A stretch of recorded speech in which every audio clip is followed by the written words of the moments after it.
O fato foi o seguinte: um companheiro nosso chegou de viagem e foi descansar. Umas 2 horas da manhã, tocou a campainha da casa dele. Ele olhou pela câmera, era um irmão que ele conhecia de um outro bairro, e junto com ele uma pessoa que ele não conhecia. E ele levantou 2 horas da manhã, cansado da viagem, que estava voltando de uma missão na obra, mas mesmo assim ele atendeu o irmão, colocou ele e aquela pessoa que estava junto com o irmão para dentro da casa dele.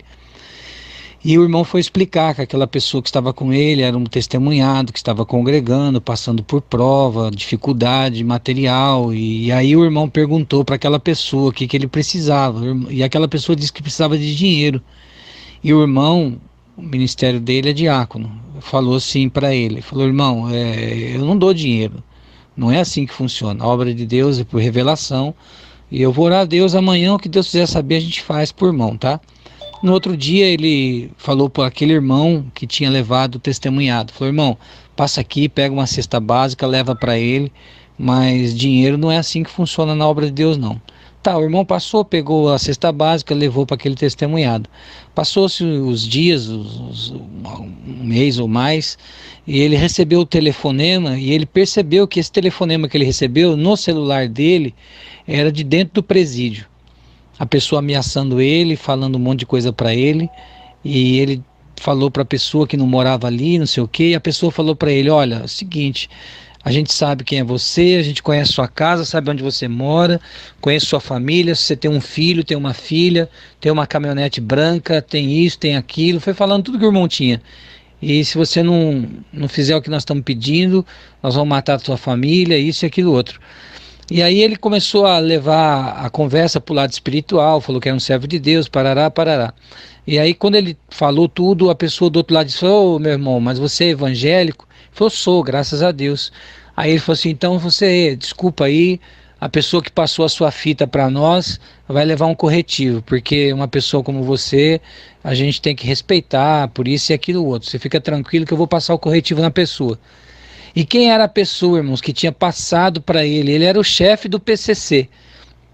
E a pessoa que passou para esse chefe era justamente aquele testemunhado que estava preso também e que antes de ser preso tinha ido na casa do irmão, viu tudo que ele tinha, viu a casa dele, as condições do irmão, e depois que estava preso, que caiu por causa de droga, tráfico, sei lá o que foi, passou a fita para o chefe do PCC e o cara ameaçou o irmão. Quando o irmão levou a conversa para o lado espiritual, ele então devolveu e deu um corretivo no rapaz.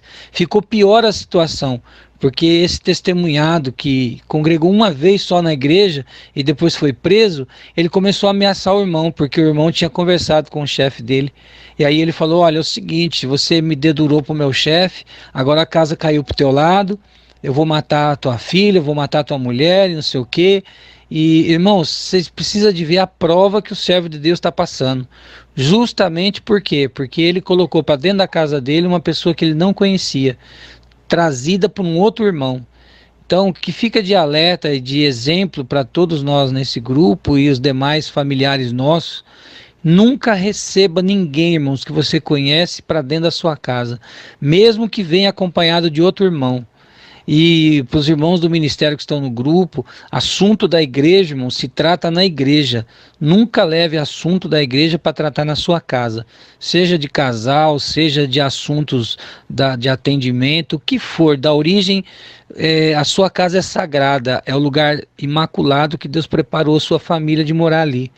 Se você tiver que tratar algum assunto espiritual da obra de Deus, trate na igreja. Esse foi o conselho que Deus colocou no meu coração para passar para o grupo aqui. E por favor, irmãos, não relatem nomes e nem lugares, porque o assunto está muito grave para o lado desse companheiro meu, que nós estamos pedindo a oração em favor dele, para que Deus tome um caminho na vida dele e resolva essa situação. Deus abençoe.